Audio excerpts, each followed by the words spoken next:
There have been a couple of, actually more than a couple of research areas that I've been working on for a few years. So maybe the most recent one is actually a series of research with Dr. DeGroote, also in the finance and business economics areas.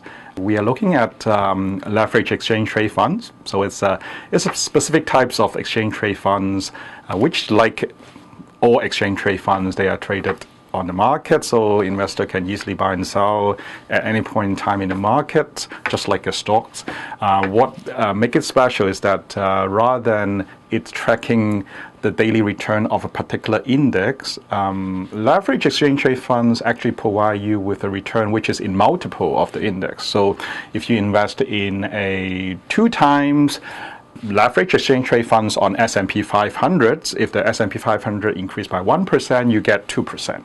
Or you can also invest in an inverse multiple ETF, let's say a -2 ETF, then you get -2 times the returns of the S&P 500. So it's a relatively new instrument, but it has been attracting a lot of attention, and it's quite popular in the market, both in the US and in Canada.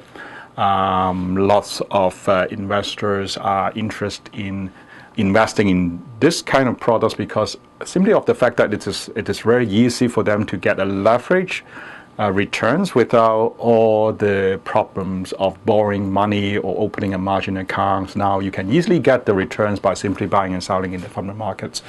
The research are relatively limited because it is a new instrument. So Neeraj and I has been working on a few things on this kind of instrument. We look at their pricing efficiency. We're looking at how good they are actually tracking the index. Those are the things that as an investor would want to know because that would affect the performance.